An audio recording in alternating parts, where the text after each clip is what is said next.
Welcome back to the Infinite Jungle. Today on the show, I have a recording from a live episode that I hosted at CoinDesk Consensus, a crypto conference that was hosted this year in Austin, Texas at the end of May. On this show, I interview Alex Thorn, my boss, Head of Firmwide Research at Galaxy, about the ETH ETF approvals, and I also interview Rune Christensen, co-founder of MakerDAO, about the Endgame proposal. So lots of exciting stuff in this episode. Before we begin, here is a quick show disclaimer.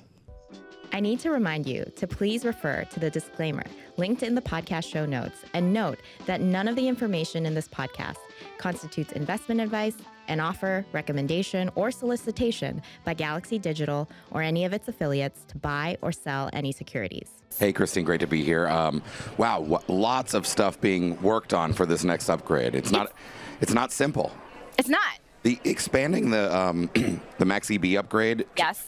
Why did they start with 32 ETH only in the first place? There was quite a bit. Number one, it was technical. You need to have a certain number of votes, of attestations, to be able to confirm a block. And they weren't sure how many people would be interested in staking, given at the time they weren't sure when the merge was going to happen. The Beacon chain was an entirely different network from Ethereum mainnet. And they really wanted to ensure that the minimum requirement of stake was low enough that many people could participate, but not high enough that it prevented other people from participating. So it was a bit of a shot in the dark. And they said, look, we can change it if anything goes wrong. And I guess nothing went wrong, but I mean, imagine you want to, let's say you're an institutional staker, these staking as a service platforms or whomever, Lido even, right? They have to, run dozens or hundreds or even thousands of independent 32 ETHs. It seems good that they're thinking about fixing that. Just easier for the infrastructure providers. They didn't lower. Is there still a minimum, though? Yeah, I believe the minimum is still going to be 32 ETH, just because the problem right now is that there's too many validators, and lowering it means that you would just allow more validators to come on. And it's a heavy load on the P2P network, the networking layer. So it's a very important change, but complex. And now they've added in PeerDAS, and now they're still considering a few other complex changes. I got to say, on the protocol front, I'm not super enthusiastic. I'm a bit concerned at the complexity of the upgrade, but on the regulatory front, I'm actually quite pleased at how things have been developing for Ethereum. Yeah, it's been really, I would say, a whirlwind 3 weeks. Yes. I won't recount necessarily the entire timeline, but let's go to the Ethereum ETPs, right? Which everyone thought, I thought, were very unlikely. We hadn't heard any feedback from the Securities and Exchange Commission. Issuers broadly reported this. If you recall, in the fall of last year, when the Bitcoin ETPs were sort of coming together, there were dozens of S1 amendments, and we were looking at track changes between this filers to get some hints about what the SEC was asking them about, and then weigh the seriousness and volume of those asks, and to try to come out to a view on the likelihood that they would eventually be passed. Well, there was no talk at all, right? And then, obviously, what happened is last Monday, apparently the SEC reached out to all the exchanges and issuers and said, actually get us this thing by 10 a.m. the next day. And then, of course, they were all approved. These are the 19B4s. This really is the major approval. This is actually the thing that says the exchanges, as in the New York Stock Exchange and NASDAQ and CBOE, are able to list an Ethereum ETP. So we don't have any Ethereum ETPs yet, but they're allowed to be listed. It's now a matter of putting through, like any company going public, the registration documents and process with the SEC. That's the S1 process. But you assume some will get through because they've formally allowed exchanges to trade commodity-linked Ethereum ETPs. That's really the real question. And now we just heard, I think the Block reported this morning that S1 issuers were given until 10 a.m. today on Friday to get back a rough draft to the SEC of their S1. So how quickly could we see that S1 approval? I mean, if they get in their comments by 10 a.m. this Friday, maybe within a few hours of this show being ended, we're going to see an S1 approval? No, unlikely. It's a draft by the issuer to the SEC, and the SEC will, the Division of Corporation Finance, which does IPOs and these types of filings. Think about listing an ETP or an ETF. That basically is like taking a company public. It's just a company whose sole purpose is to hold a basket or a single asset in a fund vehicle, right? When we think about the Bitcoin process, when issuers would make new filings to the SEC, it typically took about 2 weeks for the SEC to send comments back to the issuers. So if a bunch or any or all of the S1s that are sent into the SEC today are perfect and require no edits, you would think maybe within 2 weeks they could launch. There's a variety of views on this. I think it will be longer than that, but maybe more like weeks to months. But I don't think 6 months. I think it seems like they're moving quickly now. So, right. I think it's reasonable to think in a month or a month and a half, you might see these actually start trading. Is it also reasonable to think that all the S1s are going to be approved, all the 19B4s that have been approved, or a subset? Because with Bitcoin's ETF approvals, they kind of the SEC lined them up so that they all started at the same time, had the same kind of ability to nobody had a head start. No Bitcoin ETF product had a head start over the others. Right. Is that also the strategy that you think is going to be taken here with the SEC? Most likely, yes. Most likely, yes. It is a little interesting if you think about it. Several of those Bitcoin ETP issuers had applied years ago. So some other newer ones applied only for the first time last year. Is it fair that someone that's been trying to do this for 5 or 7 years now gets put in line at the same time as someone who just showed up? It kind of feels like some newer issuers were cutting the line a little bit. I think there are some long-time issuers who feel a little bit hurt over that. When you think of it from the SEC standpoint, however, it's pretty straightforward. I mean, they're already like they had been picking winners and losers sort of with Bitcoin and no ETH or whatever, like and their regulatory enforcement strategy as well. But they don't really want to be in a position, I think, of giving one issuer a head start, regardless of when they filed. ETFs and funds in general, the first few days matter. Like what seed capital you put, the momentum that's driven when these things become large in an AUM sense, when they become traded very widely and have a nice big float, they're much more attractive vehicles than their competitors that don't, right? So it does matter. I think that's what will happen. They'll try to align them all. It doesn't mean all of them will actually get through. Like there could be issues or process related that make it so that the SEC doesn't let through one or two, or we even saw one. Valkyrie withdrew their application, so for whatever reason they're out. I think that this is a big deal for Ethereum, but I think and the markets. But I think it's a smaller piece of a much, much bigger story, which is a rapid and dramatic shift in Democratic Party and White House political strategy in vis-a-vis its interactions with the cryptocurrency world, which is real. We don't know if the policies will materialize in the end, but the politics have changed significantly, and this feels like part of that story. Yeah, I want to get into more of the broader implications of that political shift, of the sentiment around of crypto in U.S. politics shifting, and its impact not just on this ETF application, but on DeFi, on DAOs, which for quite a while we've been very bearish about. And to do that, I'd like to invite on our third guest for the show. That's right, we have two this time for Infinite Jungle. Thank you so much for being on the show, Rune. Thanks for having me. We are very excited to talk about some of the broader implications of this political shift that we're seeing towards the crypto industry in U.S. politics as it impacts DeFi and DAOs. And you being the co-founder of MakerDAO, pushing this really major change to MakerDAO with the Endgame proposal. I'd love to get your thoughts on kind of your take on how you've been reacting to some of the changes in the political environment in the U.S. Is it something that you've been watching, something that you've been focused on, or not so much? Right, so kind of the most unique thing that is available with the DAI stablecoin, so Maker's stablecoin, is the native yield it has, right? You can get what's called a DAI savings rate. There's billions of dollars getting 8% on their cash all around the world, except for the US currently. So currently that's not available in the US, and that's because of that uncertainty towards crypto that exists in the US currently, right? And it will be the same with Endgame. We're going to launch more yield features.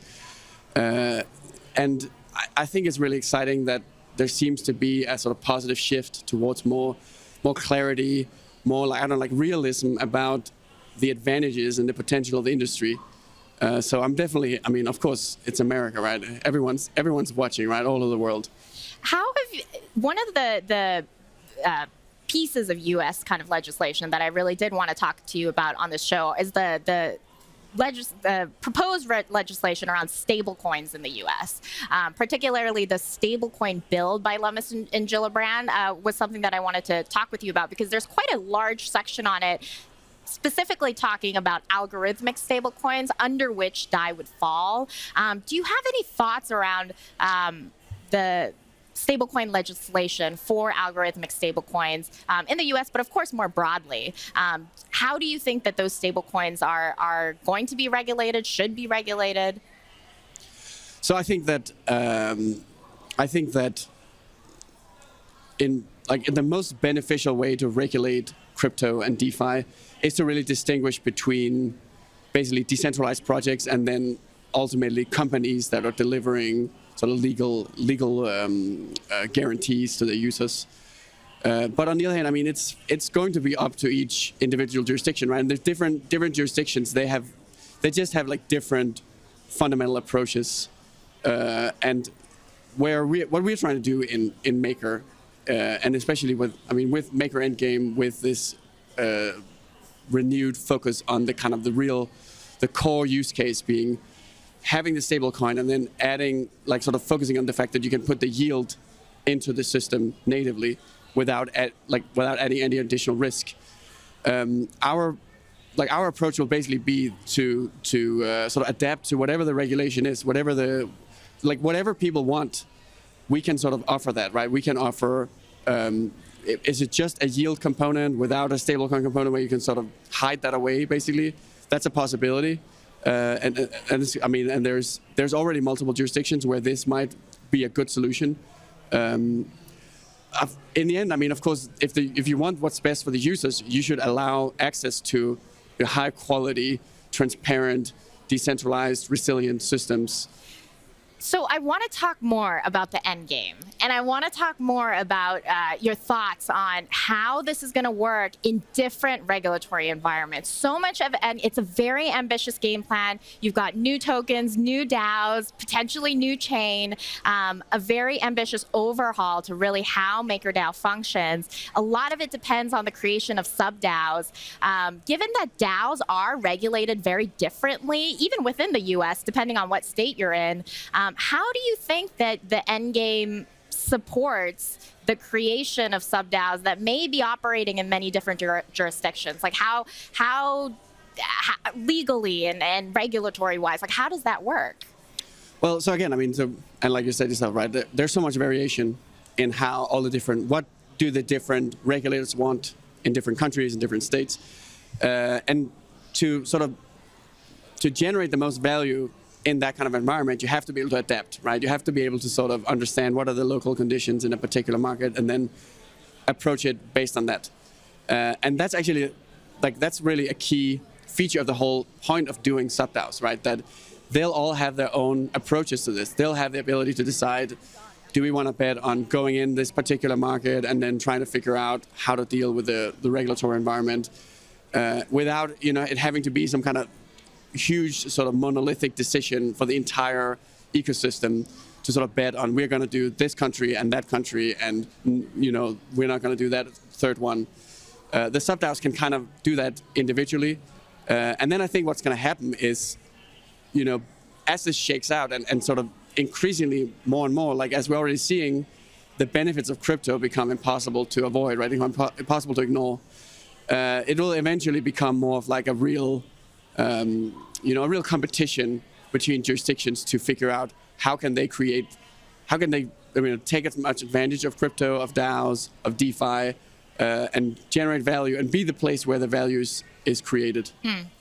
Can I ask, Rune, DAI is the original stablecoin on-chain, certainly. I mean, and you guys have gone through so many interesting eras. I remember in 2017 or 2018 and 19, you had to adjust the interest rates a bunch of times. DAI was struggling to stay pegged. It's been remarkably stable much later. What has driven that stability? Leaving aside the March 2020 Has it been the addition of many different types of collateral, or what makes DAI have this such longevity and still be successful after all these years?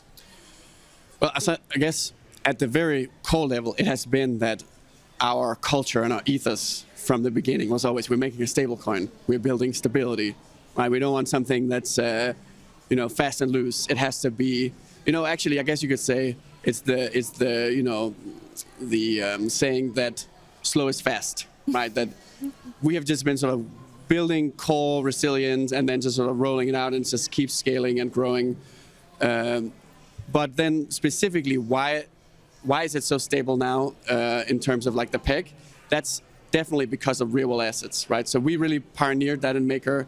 We were, grinding through that challenge for many, many years, not really figuring out how to do it. And then eventually we had the breakthrough. We were able to scale up treasuries, do things like real estate allocation. And today we have this like sort of best of both worlds, right? About 50% is crypto-backed loans, currently paying pretty good yields. And then also just this like solid, sort of resilient base of treasuries, primarily of real assets. And there's competition now, I would say more so. You had other algorithmic stablecoins. I think of Maker as a crypto collateralized stablecoin, although now a treasury collateral, an RWA collateralized. But you have these other projects now trying to do something similar, usually not in the United States, but pass some of the yield that's generated by the underlying collateral, whether it's like there's Mountain USDM, and Athena is a whole different thing that also passes something back. Is that competition something that is helping drive Endgame, or you and the MakerDAO community's energy to evolve and grow Maker? Are you feeling that as competition? I don't know. You could say, I think in DeFi and in crypto, a lot of things have this they're both competition, but they also synergize. And I think with Endgame, we're really, what we want to do is we want to focus on one particular approach that we think has a huge opportunity, and that is just making all of this stuff really easy to use. Like the real sort of cutting edge, the advanced DeFi stuff, the advanced RWA, have all of that on the back end, but then make it super, super simple on the front end. Just a simple app. You can save your money, you can grow your money with the best yields. And we even have this, sort of secret ingredient of the sub-DAO farming, right? So you can get that unique, only possible in crypto experience of actually farming different sub-DAO tokens without, in a way that is still, relatable to normal people. You're not putting your principal at risk, or it's, like taking like a gambling or trading coins or something, right? But it does feel a little bit like that. It gives you that kind of that experience. And I really think, so because everything in crypto is kind of, it's competing, it's also synergizing, and everything is kind of converging all towards doing the same stuff, right? In DeFi, like you sort of have the same features, everything's open source, all the business models are transparent. The thing that's always going to set everything apart, that's going to determine everything, is going to be brand, reputation, track record. That's like the stuff you can't copy, right? And so that's what we are sort of really focusing everything on, making it easy to use, focusing on the branding, right? We're rebranding as a part of Endgame, all for the sake of just like streamlining all this end to end. And then with the sub-DAOs, you have sub-DAOs like Spark, right? Which is one of the sub-DAOs that's running its own DeFi protocol, already the 9th biggest in the world, even though it hasn't even fully launched yet. But that's an example of how we can then sort of evolve the branding approach and sort of the how you can sort of in the same ecosystem tapping into the same economies of scale, the same fundamental technical stack and track record, but kind of packaging that for different audiences, so you can really make those more focused products that really understand what's the market. So for Spark, it's really like technical DeFi OGs, right? So let's make something that appeals to that, right? But in the future, there will be things like gaming, right? Like make something that's, if you're a gamer, there's many things you don't care about, right? Let's only give you the things you care about. Or even like financial inclusion, like Tether users, make it super, super simple, right? Do not show any of the advanced stuff. Just give people a way to get yield on their Tether. And those kind of ideas, they're going to all be possible to do with sub-DAOs. Can you talk a little bit more about the launch process for SparkDAO? Because it is one of the first sub-DAOs that's going to be launching as part of this endgame. I think it's going to pave the way for maybe a lot of learnings for other sub-DAOs that will be created. Tell me a little bit about the launch process. What are some of the things that other sub-DAOs can kind of learn from? What are some of the mistakes or things that you think didn't go so well with the launch of SparkDAO that you'd like to see iterated on for future sub-DAOs to achieve this endgame vision?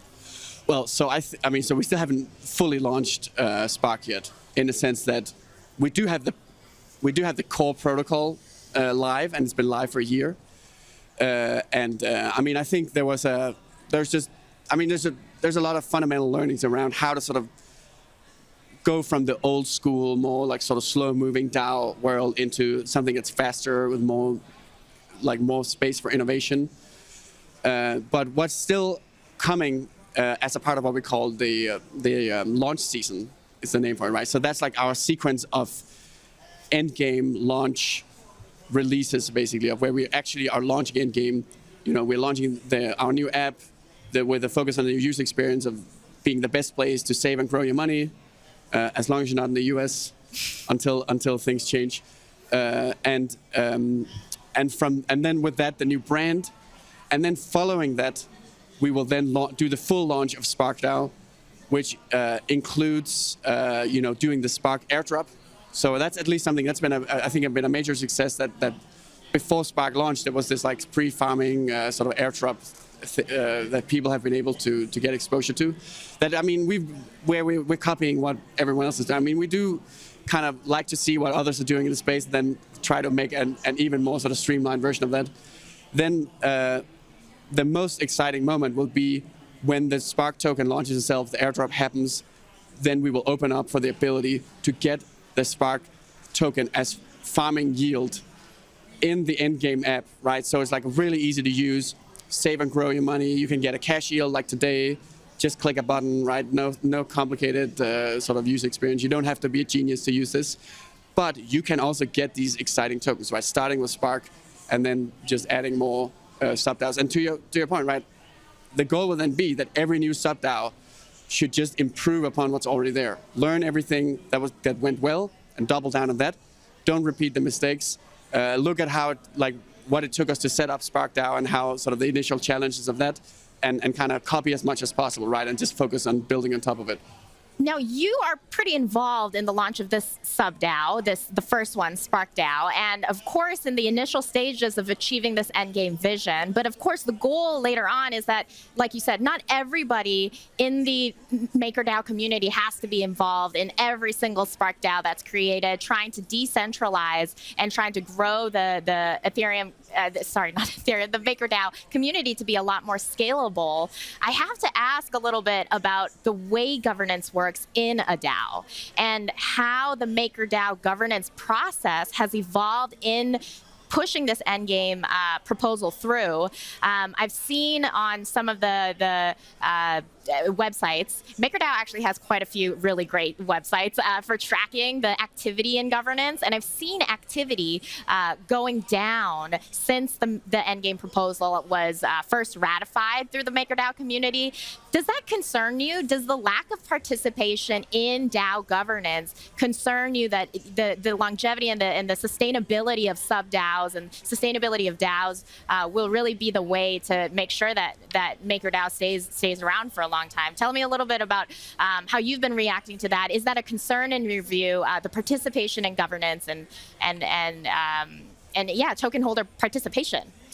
So the key problem in DAO governance is really, as it works, it's sort of the classic naive approach is signal to noise ratio, right? So the problem is basically that when there's lots of activity in DAOs, it's usually endless amounts of really bad proposals made by people that have something to gain from the proposal they're pushing, right? Because you're asking people to do free work, so they're gonna do stuff that gives them some kind of benefit. Otherwise, they're not gonna put in the time. This is kind of the basic problem of governance, right? I mean, when you ask people to vote, you're saying, yeah, work for free, make decisions for free, right? Mm-hmm. And it doesn't really work if you don't make it simple and easy to do, right? You got to make it really, really simple, really, really streamlined, right? The problem is, I mean, figuring out how to make it really simple and streamlined, that itself is a really, really huge challenge, right? So that is one of the core pillars of Endgame, is trying to deal with this. And we're doing that through a system we call the Atlas, which is this, basically, it's a system, I mean, really what it is you can think of it as like a wisdom layer. Like Wisdom? Wisdom layer, right? Take the knowledge, take these, I mean, all of this stuff of like how to do things, like how to tell if a proposal is good, if it's bad, if someone doing work is worth it, right? Or if you shouldn't be paying this budget, or you should, or what, how to set risk parameters, all these decisions. Every time you do them, you sort of learn something from them. But usually in DAOs, then whoever learned that, then they leave and go somewhere else. And now you lost that knowledge again. And then someone new comes with some new random proposal, and no one, like the same mistakes are done over and over again. And we want to really like record that explicitly in text as this data that is easily accessible. You mentioned all the different front ends and different websites. We want to like, I mean, as a part of the Endgame launch and the Endgame app, that's all going to be sort of converged into one single hub where you can get all the information from the Atlas. So you don't have to sort of chase it all over the place, right? Which is good if you know how to do it. But if you don't have much time, if you just want something that's easy, it's less great, right?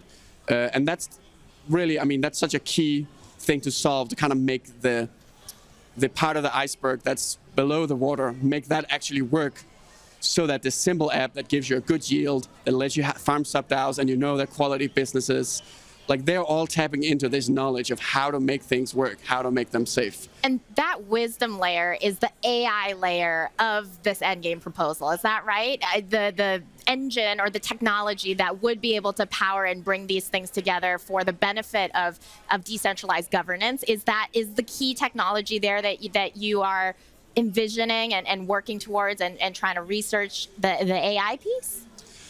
I mean, or not so much? I think you could say the key pillar of Atlas, right? So the wisdom layer, the place where all the knowledge is stored. I mean, you could say it's just structured data, right? So it's just like you want to put your data in a format that is sort of consistent, and so you sort of know where it is, and you know how to find it, and you know how to put it in. And we're doing all that manually today. So the Atlas already exists. The Atlas, the creation of the Atlas was kind of the moment where Endgame was approved, and Endgame sort of runs on this Atlas, which is a much more like sort of, information dense way to control the DAO. But AI is absolutely, and I mean, it is the key technology in scaling it up to a very large size, right? Because as we're doing all these things, running, tens or even hundreds of sub-DAOs, it's going to become impossible for humans to sort of do all this and keep track of all of it. But AI is like the perfect mechanism to make that accessible, right? So even if you're like a completely regular person, if you want to, verify that the stablecoin is safe and it's not gonna, I'm not gonna lose my money, you should be like, AI can help you sort of like, well, these are the rules, these are the guardrails, and this is how you verify whether they're being followed. And here you can go and check what the collateral is, and you can see the treasuries, and you can see the crypto loans. Like, you can in theory do that today, but you have to be a bit of an expert to actually, make it easy.